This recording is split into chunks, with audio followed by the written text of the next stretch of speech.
When leftists like Kamala Harris and Andrew Cuomo questioned whether or not we should take the coronavirus vaccine, the media cheered. But now that young conservatives are asking the question, all of a sudden we're murderers and grandma killers.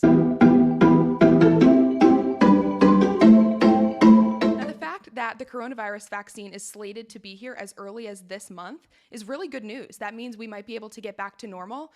The idea is that Americans can start taking off their masks, can start going back to their lives as normal, can start going back to work, and that we won't have to worry so much about elderly Americans and people who are at risk, so that we can really start to reopen, the economy can recover, we can truly get back to normal. But one question remains that's just nagging us, and that is, why should young people who are healthy, who don't have pre-existing conditions, why should they take a vaccine? Now, when I asked this question earlier today, the left erupted, and I got a lot of attacks, being called a murderer and a grandma killer. And of course, you would take the vaccine because you don't want to hurt your loved ones and you don't want to kill at-risk people.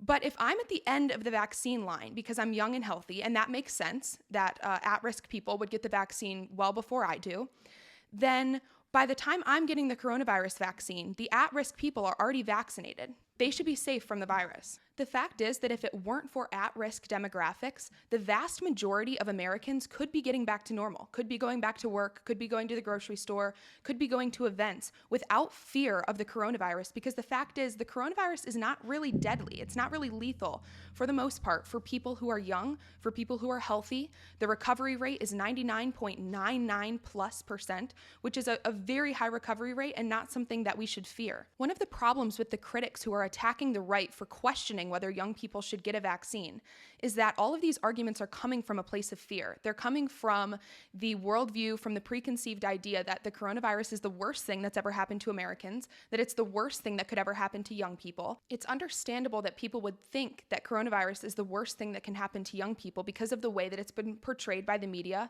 and by Democrats. When you've been told that if you leave your home, if you gather with people outside of your household, if you go anywhere without wearing a mask, that you could potentially be killing an entire population, that's a sure way to ensure that people are afraid to the point that they feel that they need to get a vaccine, even if they're not at risk. And that's not a good starting point when we're evaluating whether or not young people should get a vaccine. We need to be appealing to facts and logic. And the fact is, young people are just not at risk. The recovery rate is so high. And once the elderly people are vaccinated, young people are not going to be transmitting the coronavirus to them. Now, we know that coronavirus is not the flu. We don't think coronavirus is a hoax. We don't think it's fake. And we don't think that it's the same thing as the flu. But people will refuse the coronavirus vaccine for the same reason that they refuse the flu vaccine. Both are viral infections. Both are deadly for vulnerable populations. Most people who get these viruses recover relatively quickly. If the coronavirus vaccine is as effective as the experts say that it is, then those who have it, the vaccine, are safe. And if I don't get a vaccine and contract COVID-19, I am therefore only a risk to myself and to the other people who have made the same calculated risk that I have, that have decided that it is in their best interest to roll the dice with coronavirus than it is to roll the dice with a vaccine that's been developed in less than a year, and that we don't know the long-term effects of. Now, if time is not exactly on your side, if you're an older American who may not have many years left in their life, of course, it's in your best interest to take a vaccine, to preserve your well-being, not to get the coronavirus, not to put yourself at risk of a viral transmission that is much more dangerous for you than it is for young people. But for someone who's in their lower to mid 20s, even early 30s, this is a calculation that we all need to make that's not guided from a position of fear of a virus that is not the worst thing that has ever happened to us, but to think of the facts, think of the figures, and make a calculated risk for yourself, whether you would rather roll the dice with corona or roll the dice with a non-time tested vaccine. The bigger problem is that, as we've seen with masks, vaccines could become mandatory.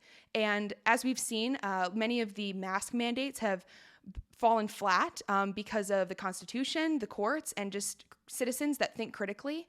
But even where the government failed to impose wide mask mandates, private businesses were able to ensure that you could not use their goods and services unless you complied with a mask mandate. You couldn't enter grocery stores unless you wore a mask.